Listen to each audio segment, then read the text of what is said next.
Hello and welcome back to the channel. My name is Crashy, and today I want to talk about the importance of Epic Games kind of finding their identity and choosing whether or not they should or shouldn't, separate competitive play and casual play. Now, more specifically, I'm basically making the case as to why Epic should separate casual and competitive play.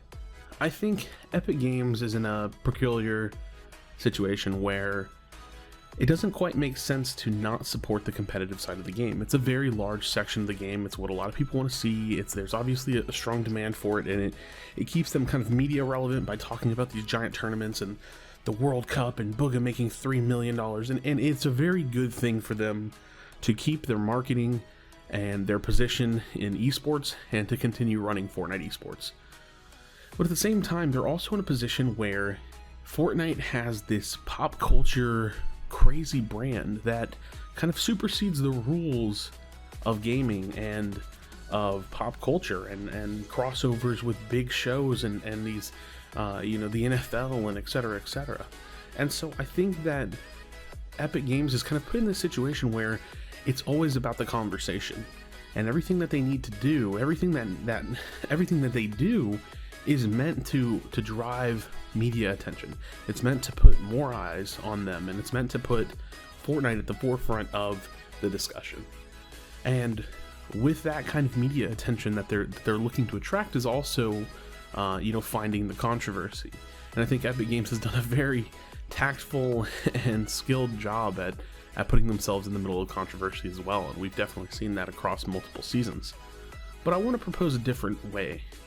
I want to propose that Epic Games can have their cake and eat it too. I want to propose that a simple change, like giving us a separate loot pool and allowing Fortnite esports to run independently from the kind of pop culture craze and the discussion-based craze of Fortnite, minus the kind of in-depth, harsh, discussion and media coverage and press, could be a healthy alternative. And what I mean basically is that I think that Epic Games should truly consider splitting casual and competitive.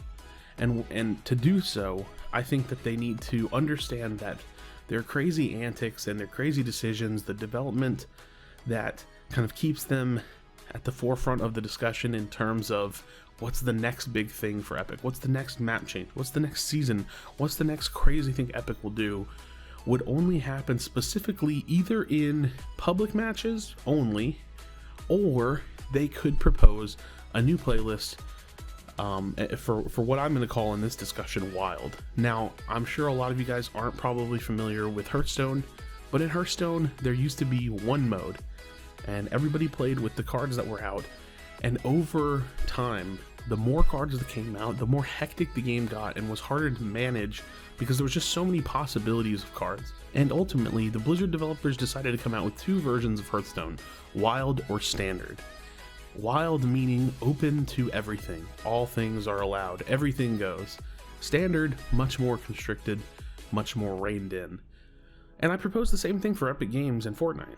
Why can't we have a competitive scene that runs like Standard? Why can't we have our individual weapon pool, siphon, no vehicles, etc., while having a wild mode or pub mode, or, they could be separate, they could be different, it doesn't matter, they could be the same, where, you're allowed to put in these mechs and you're allowed to do these crazy changes. I think that Epic is, again, just trying to get the most media attention, but at the same time, they're willingly pissing people off and willingly making poor decisions in order to keep themselves at the forefront of that conversation.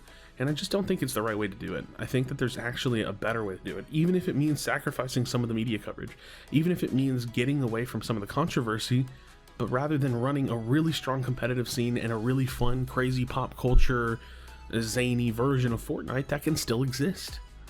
So I just don't see how it could possibly be, non-beneficial to them for them to operate where arena and competitive can have its own rules that would run somewhat parallel to the game. If a new weapon comes out, put it in normal mode or wild mode, and let's see how the weapon works. Let's see the overall reception of the weapon, and if it seems good, then hey, let's try it out in arena. But I think this kind of self-destructive development of just throwing in whatever you can think of into competitive is just definitely not the way to do it. And that's not to say that public matches or wild matches wouldn't have their own problems with this development tool as well, but that's a totally different issue. Competitive players and esports are a very large part of this game, as are the casuals, and I think it would be fair to give everybody a way to play the game properly, and a fair way for everybody to enjoy the game rather than just trying to keep yourself media relevant.